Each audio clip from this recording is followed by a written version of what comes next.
Hello, International School of Indiana community. Thank you so much for taking time to listen to our monthly Heritage panel.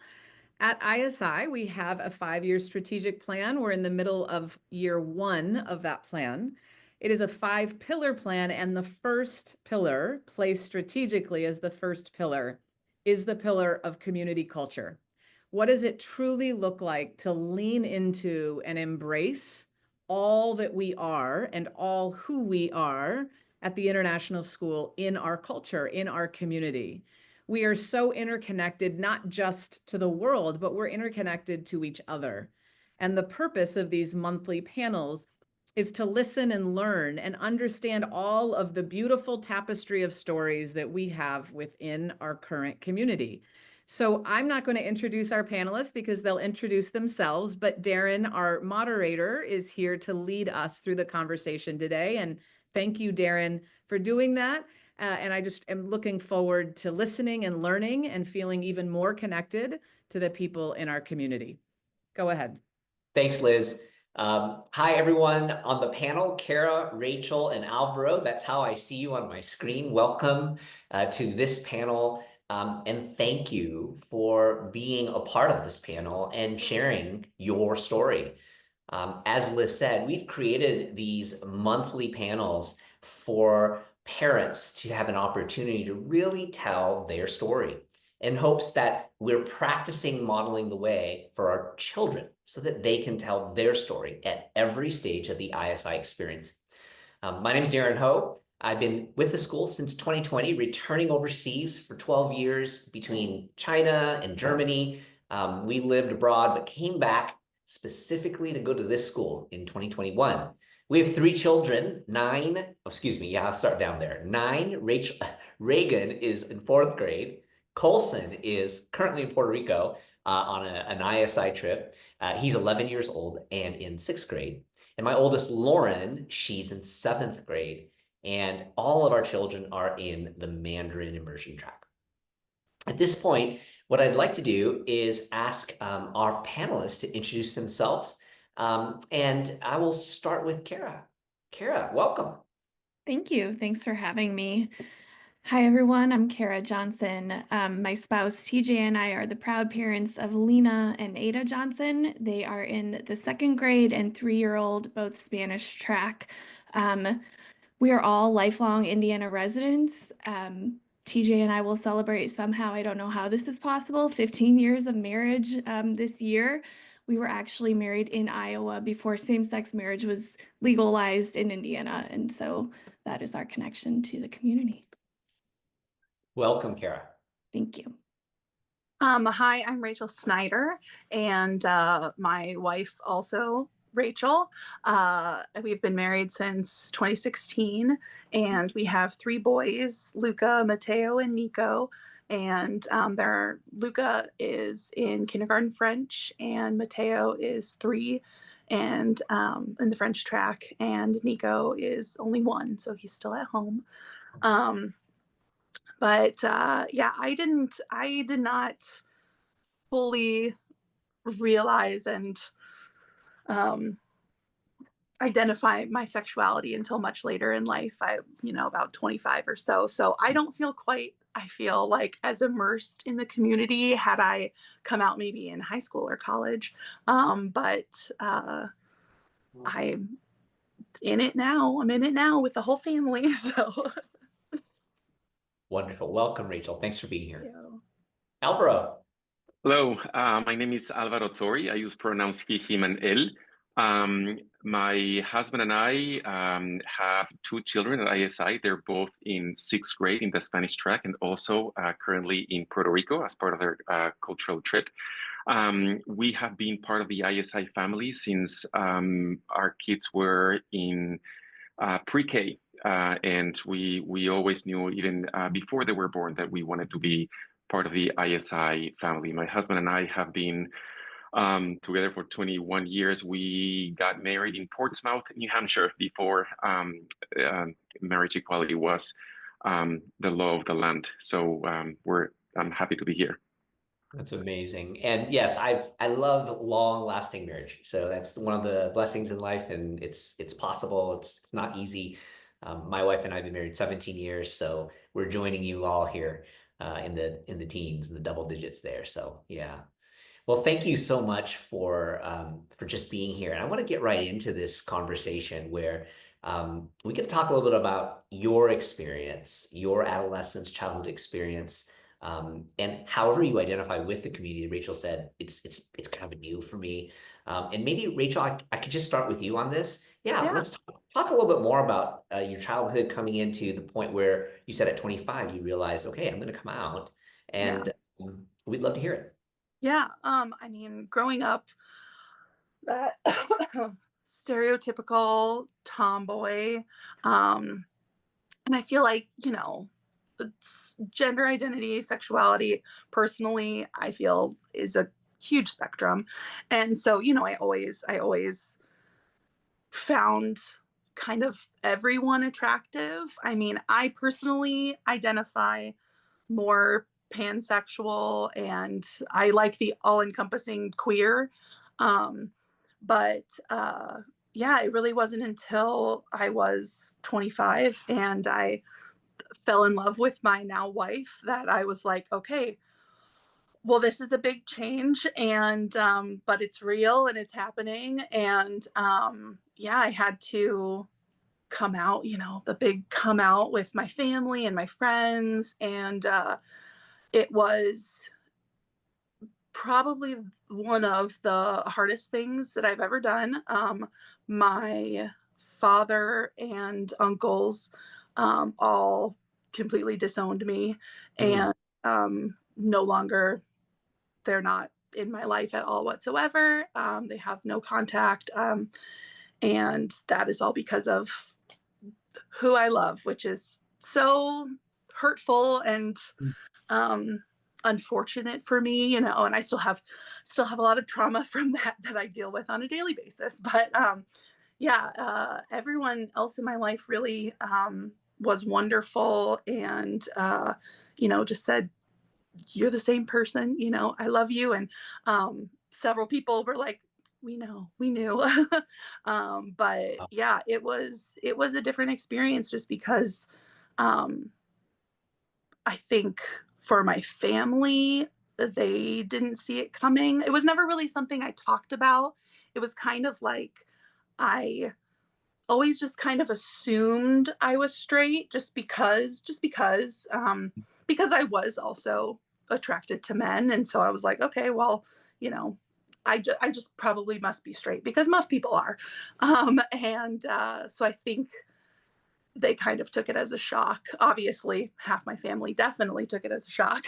But yeah, it was something that we've worked through. And at least the other half of my family is all wonderful and great. And yeah, but it was a journey, and I'm happy to be here. My wife's family is incredible, and they're wonderful to have. All of my in-laws and their whole family are accepting, and it's beautiful.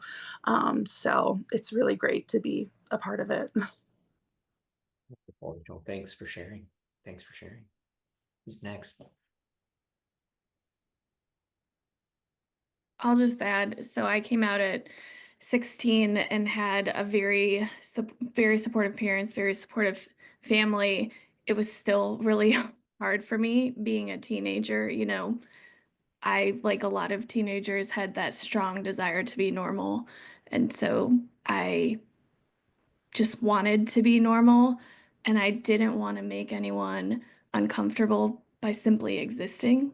And Mm, that was a hard thing, I think, for me to work through. And I put a lot of pressure on myself and on my partner to be that kind of model LGBTQ person to kind of show, like, hey, we're normal too, like whatever that means, right?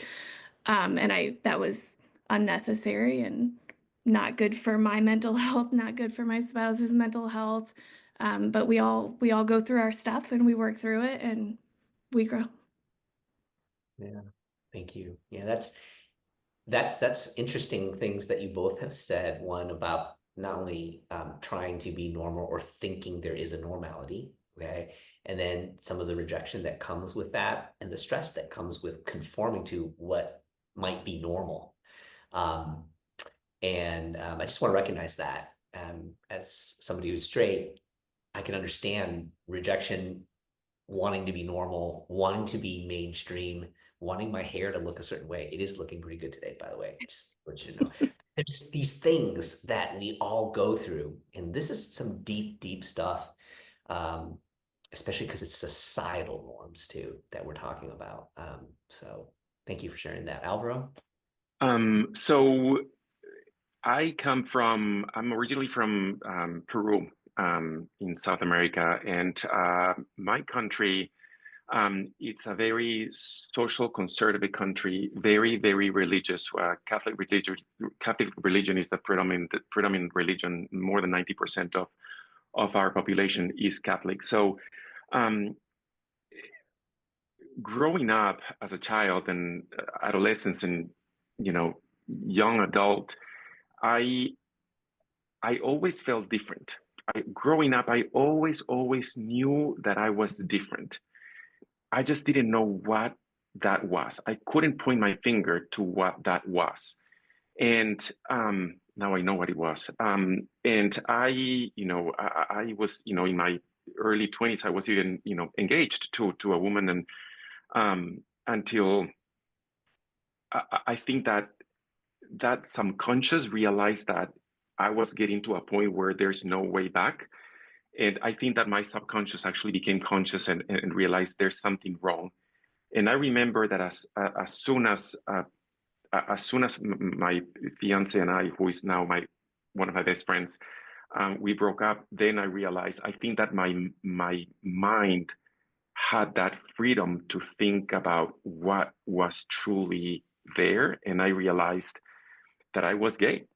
And I remember that for 2 years, I went into a very hard time, a profound depression.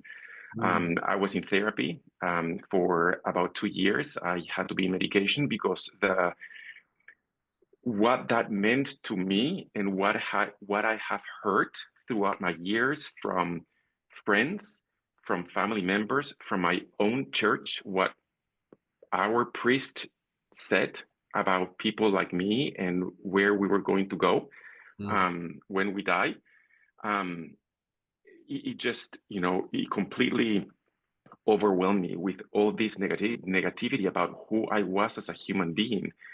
And the other piece was that I always knew that I wanted to be a father. Always knew that I wanted to be a father. And the thought that I wouldn't be able to fulfill that dream also had a lot of weight on my emotional well-being, until I started building myself up. I was in my late 20s, and I started building myself up. And um, when my father knew, I lost that relationship for 10 years. There was no contact whatsoever with my father. Luckily, um, 2 months before he passed away during COVID, he came around, and he was able to meet my children, and it closed the loop. So I think that it was a journey that made me stronger than what I ever thought I was going to be. And the end result of where I am now, being married and having, to me, my dream family, is just a full circle. But and this is one of the things that we might talk later, is like nobody will be able to push me around and to throw me to the ground, because that those barriers, those words that have been said to me over and over and over, it just made me stronger than they will ever be. So that was my wonderful journey, to be honest, because it all makes sense now. Beautiful. Persevering is such a big part of the human experience. And understanding when it's time to actually persevere is often comes with rejection or impasse. We have to make a decision. And it sounds like that's exactly what you did. You made a decision, and you're going for it. You're going to live the life that you wanted to always live. I think we can all resonate with the perseverance story, especially this community, actually, of many immigrants and a lot of stories that are just filled with, I guess that reflects also the people of the country. Just there's always a lot of a need to persevere. So thank you for sharing.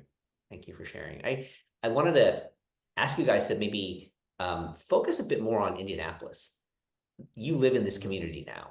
And so what's it like to live in Indianapolis for you as you guys identify within this LGBTQ community?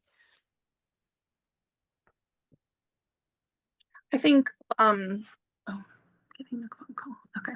I think to kind of add on to what was said about religion, that's a big aspect. I feel like living in the Bible Belt. I definitely I grew up Christian. And in the last 20 or so years, my father really went kind of right-wing nationalist hardcore Christianity, to where I was very demonized, and I was told I was possessed, and just a lot of really hateful stuff.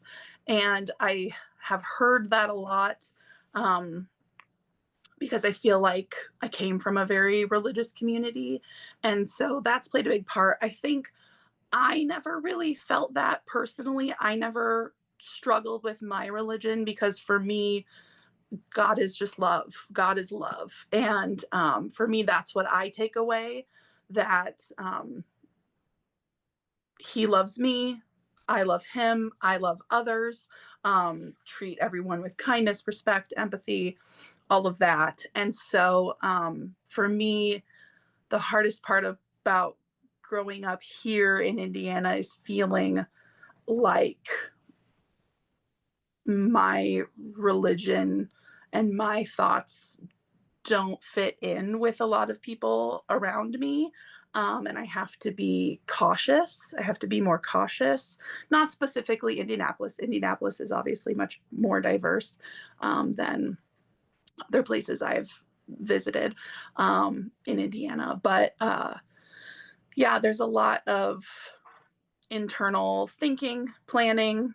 I feel like when I'm around people that I don't know, I have to put on a little bit of a face and make sure, either they don't know anything about me and I want to make sure they like me before they find out that maybe I am someone that they may disagree with. Or I want to, test the waters. Is this a safe person? Is this someone I can be myself around? And so, yeah, I found Indeed to be a little bit closed off for me. But yeah, nothing super specific.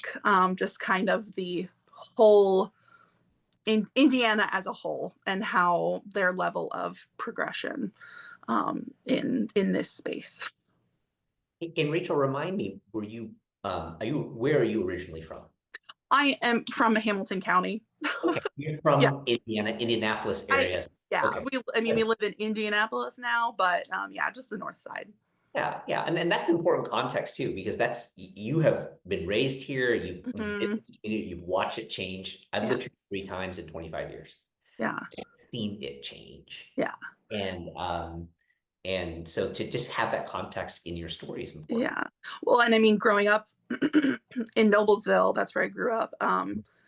The diversity was next to zero. I had at the time maybe one gay friend. I think there were maybe a handful of people out. In terms of ethnic diversity, there really wasn't much. So yeah, it was definitely something that was on my radar growing up. I mean, like I said, I grew up taught by my mom to love everyone and, show respect to everyone, and everyone is different. And that's something that I've definitely taken to heart and try to pass on to my kids. I mean, every time my 6-year-old points out something different about someone, we'll be somewhere and he'll say to me, that person only has one leg. And I'll say, oh, yeah, and I usually try to make it loud enough that the person hears me handle the situation, because I'm sure they've also overheard my child who thinks they're whispering and they're definitely not whispering. And I'll say, oh, wow, I do see that that person only has one leg. Did you know that some people are born with only one leg? Some people are born with no legs. Some people are in an accident. They may have had an accident or a sickness and had to, have surgery they lost their leg. Isn't that really cool how they're still getting out and still able to do things? Isn't that amazing how we're all different? And, you're so lucky to have been born with 2 legs. And, I'm always talking about differences because they notice everything that's different, and they just label it and say it and talk about it. And so, I'm just going to label it and say it and talk about it and tell them how everyone is different, and that's what makes us special, and that's what's amazing about all of us. Wonderful, wonderful story there. I How about think the that, rest? Yeah, oh, go ahead, Alvaro, go for it. I think so. I've lived in Indianapolis for 21 years since I moved from Peru, and I have to say that, and again, this is my own experience, and I know that we all bring different identities, and there's a concept of intersectionality that makes some people more prone to marginalization and discrimination and disrespect. So I'm very conscious about the identities, privileged identities, and minoritized identities that I bring with me. So for us, I think that Indianapolis has been a very welcoming environment since the moment we were together, and then when my son was born, we were wondering how are we going to be going out to restaurants, and I think that many people honestly went out of their way to come to our table at a restaurant to say you have a beautiful family, and that was I know that they were doing it for a specific reason, and we always appreciated that. So and then joining ISI and feeling welcome and feeling that actually ISI went out of the way to make sure that we felt that we were part of a family and that they value the differences that we were bringing with us. So for that, we are extremely grateful. Now, I think that we have to understand that Indianapolis is not Indiana. When we start driving outside of Indianapolis, when we start driving to rural areas, we have to be very guarded, because then people become more vocal. You can start seeing those looks, and people from minoritized backgrounds know what those looks look like, and you start feeling unwelcomed. And for people listening, can you imagine not feeling welcome in a place just because of who you are, just because of who you loved? And can you imagine feeling that every single day of our lives? And I'm not talking just about the LGBTQ plus identity. I'm talking about different marginalized identities. Can you imagine feeling unwelcomed every single day of our life to every space that you go? And that's what a lot of LGBTQ plus people, if not all, feel at a certain point. And when you talk about race, when you talk about ethnicity, physical abilities, religion, etc., it's just that self-reflection, that humility to understand that, wow, what do this person have to go through every single day just to exist in this world, in this community? Very good. That's just a powerful moniker, I think, for all of these panels, Liz. Is just like to hear us empathize with being marginalized. And I think that that's part of the tension that we have here in this very diverse country. I've lived in non-diverse countries, very homogenous places. One that said, how could I be an American because I'm not Black or white? And that's really odd for an American, right? And so we live in this very non-homogenized country, and we're all learning that we might be all marginalized in different ways. And that's what we share. And there's something about panels like this that we can just say, yeah, I do know what it's like to be marginalized. My kids know what it's like to be marginalized. So thank you for bringing that up, Alvaro. I really like that moniker um, for the future of what we're going to do here. Yeah. Kara, how about you? Yeah, I think at ISI we're in a lovely bubble.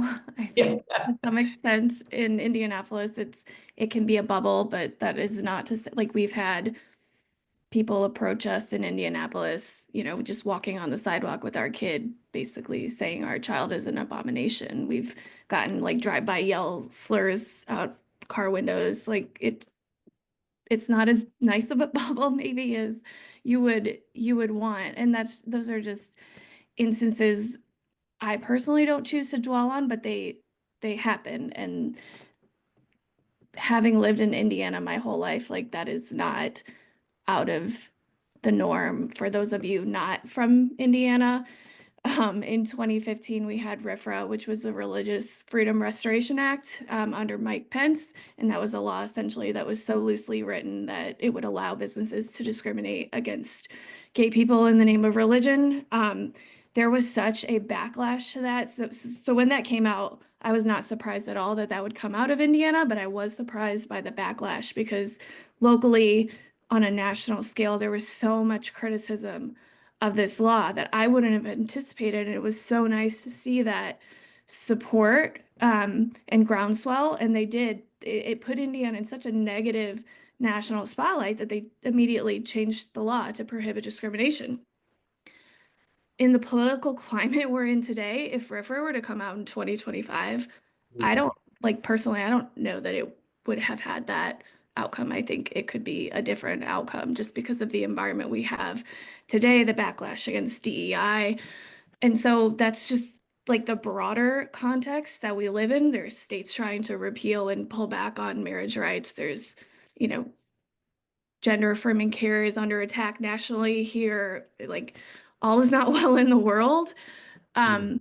And it really kind of resonated what you guys were saying about in any given situation, just having to make a judgment call when you're with new people, when you're around someone, whatever setting you're in, how much do I reveal about myself? Or is it totally obvious because we're a gay family out in public? And it's just this undercurrent that you deal with and kind of in the back of your mind no matter where you go. But at ISI, our kids have the opportunity, like you were saying, to grow up embracing difference, to really see difference as a good thing, and also to know that they are not that different from every other family that they encounter.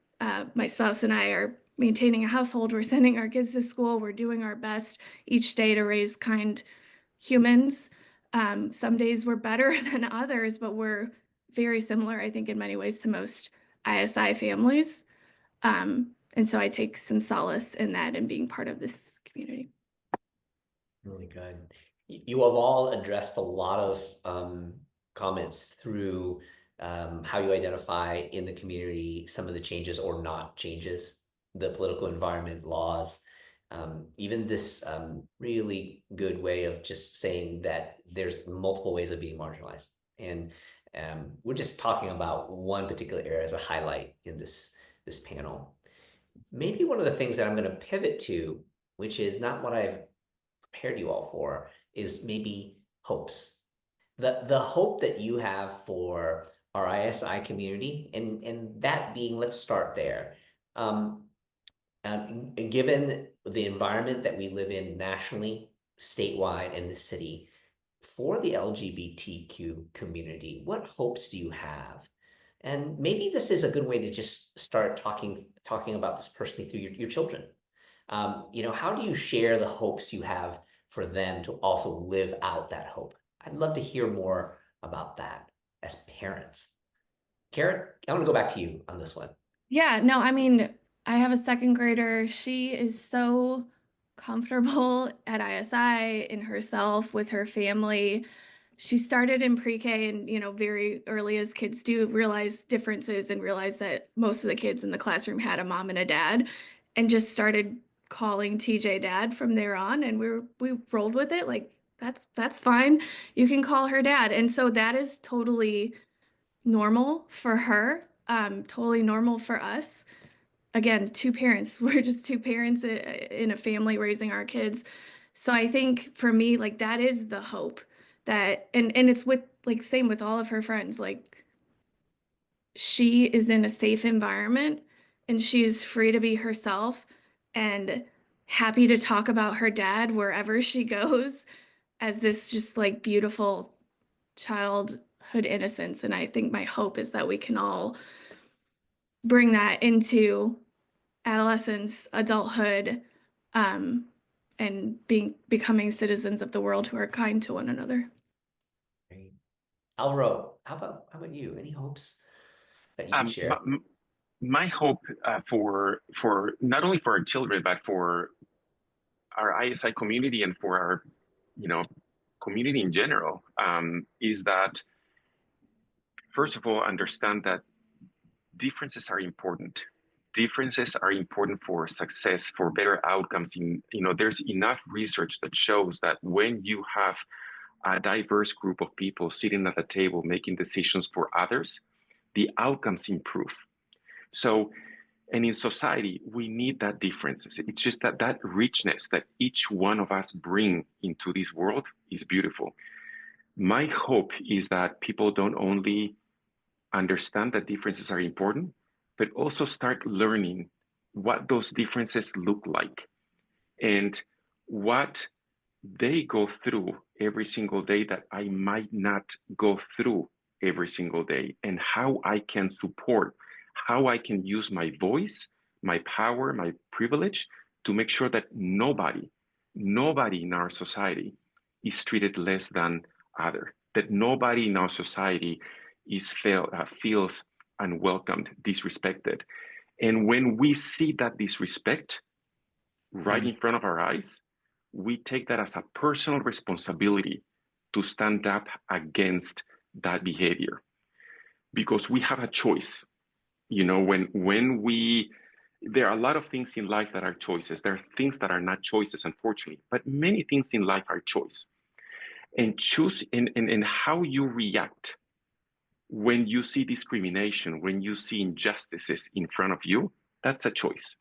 That's a choice. So you get to choose either if you sit on the sidelines and just watch those inequities going right in front of you, or you get to choose to stand up and use your voice, because that's my brother, that's my sister, that's a person living in my community.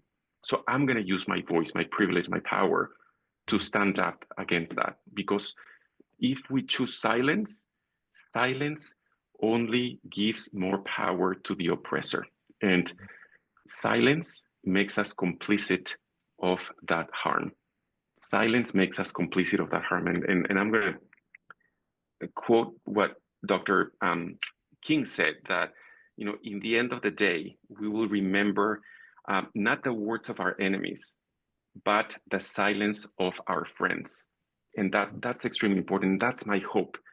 That my hope is that when we see these injustices, when we hear somebody make a comment about the importance of this I don't like to say anti-DEI because it minimizes what it means, but anti-diversity, anti-equity, anti-inclusion, when we hear people support that, we need to understand what that means and what our silence means to them.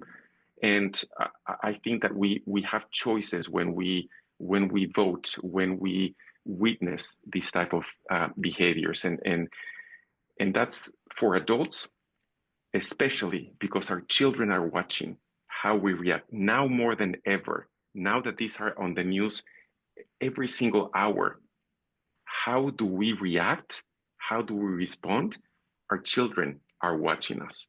So make sure that they watch, and you become an example of how we need to use our voices, how we need to feel that this is our personal responsibility. So our children are watching us. So what legacy do you want to leave to them? How do you want them to act when they are adults? And silence is not a good choice. Beautiful. Real wise stuff, Alvaro. Especially as we have families here that have just young children growing up, and ours are a bit older here, but it's so wise because it's coming um, through the Chen community where we need to continue to talk about um, pointing out and not being silent. Because one of the core values of our school is respect. And this is one of those that I dearly, and Liz knows this, I dearly feel passionate about that needs work. And we can respectfully disagree. We can respectfully point out where we don't agree, but we do it respectfully. And if we're silent, we can't actually be respectful. And I really believe that if we're silent, we can't be respectful. We're actually choosing not to.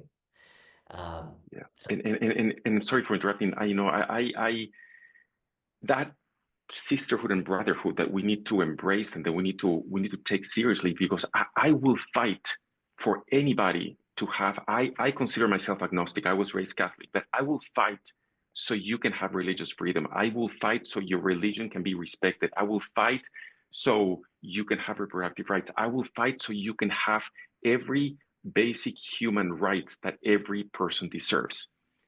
I expect the same thing for you about me and my community.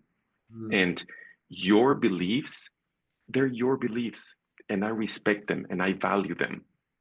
But your beliefs should not affect my basic human rights. good. Alvaro kind of led us into this. What do you want the community to know about you? So we want to kind of wrap up our time here. I'm going to let the ladies here kind of finish us here and close us here. Yeah. So what else would you like people to know in this community, in our ISI community, about you and your family, um, as it's related to this topic of actually even just being a person? Because we've been talking about being people here too. Rachel, I'll go with you here. Yeah, I just want to highlight again how wonderful the ISI community has been. I don't really know why. It's kind of maybe just a feeling. It's the interactions I've had with people who know who I am and that I have a wife. But when my son, my oldest, turned 6 and he had his birthday party and we invited his whole class, a few people couldn't make it. Obviously, that is expected. And someone close to me said, "Do you think it's because you're gay? Do you think like a parent found out that you're gay and didn't want their kid to come?" And I was blown away. My immediate reaction was absolutely not. Like there was no thought. It was no. That is literally not even a possibility, no. And I think that says a lot, that was never a possibility for me. Absolutely not. We have always felt welcomed by everyone we've met there, whether that be another parent or the teachers we've interacted with so far, or administration, or anyone in the whole school. It's been incredible. But yeah, for me, when preparing this discussion, personally, I think something for people not in the LGBT community to think about is, again, this is just me personally, to recognize how much,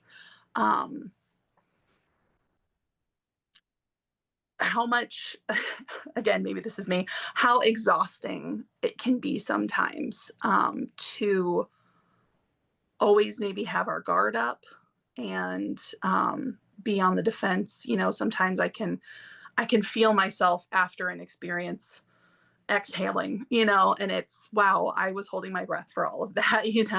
I know, even I'm a nanny. And so when I meet with new families, it's nerve-wracking. Do I tell them about myself? Do I tell them all the details? Do I just tell them that I'm married? What do they need to know? What is safe to tell them? And so just kind of, I would want everyone to recognize the things that happen in silence in our mind behind closed doors that we are sometimes, again, myself, I am very aware of everything happening all the time and having to feeling like I need to act a certain way and whatnot. But that's something that I think going forward that would be nice for the community to just be aware of, just something to be aware of that let it be known that it's a safe place. Again, I'm at such a loss for my words right now, but there really wasn't anything at ISI in particular that said, you know, this is 100% a safe place for the LGBTQ plus community, but I just always felt it. Yeah. Yeah, I would like to pass it on to somebody else right now. All right. My brain is spiraling. Well, no, I think that was pretty clear. I mean, you're letting people know that it's kind of stressful at times. Yeah. At the same time, maybe it's a subtle ask of maybe you can ask why it's stressful, or maybe you can ask how we can help unstress it. But you haven't had that pressure in this community, which we're great to hear. But Right. maybe there's a subtle ask there. We won't have to go into it now, but there's something else there too. So thank you for sharing. Thank you for sharing. Kara. Yeah, we've had just such a similar, wonderful, positive experience at ISI. It was important for me I was a Spanish major, so I wanted the language immersion and I wanted that for my kids to grow up with, and the cultural aspects, the academic aspects, those were important to me. I did not expect the community to be what it is. Like I don't know, it wasn't really on my radar as something. I mean, I wanted it to be a safe space, obviously, but it has just surpassed, I think, what I could have imagined. We hang out with our ISI friends outside of school all the time. Like the kids are friends, the parents are friends, and it's beautiful. And so I think my ask is not for the ISI community, it's just people in general. Just that reminder, like Alvaro, you were basically saying diversity is good, and we should upstand in those moments of injustice, which are things that our kids learn at school, but that we don't see play out every day in the world. But I think for people, wherever they are, just be kind. Just be kind, people. Like if you have a thought, you don't always have to share it if it's not kind, you know. TJ actually bought a hat that says "Humankind be both," and I think that really summarizes it well. Like that's what I hope for my interactions with others, and that's what I hope for the girls' interactions out in the world. Thank you. Alro, any last minute thoughts here to wrap things up before I pass it over to Liz? I just want people to know that more than 10% of the US population identifies as LGBTQ+. It's not a small number. And we can be your family member, we can be your neighbor, we can be your friend, we can be your coworker. And we don't want more. We don't want less.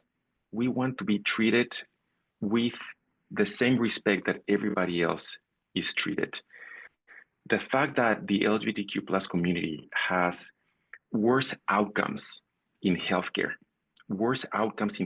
just because of who you are, you're treated differently in healthcare. The fact that you have different access to safe and affordable housing, the fact that you can be fired here in Indiana, you can be fired just because your employer doesn't like you being gay. I want to make sure that people know that, like how vulnerable this community is in education, healthcare, access to housing, etc., access to financial stability. And it shouldn't be that way.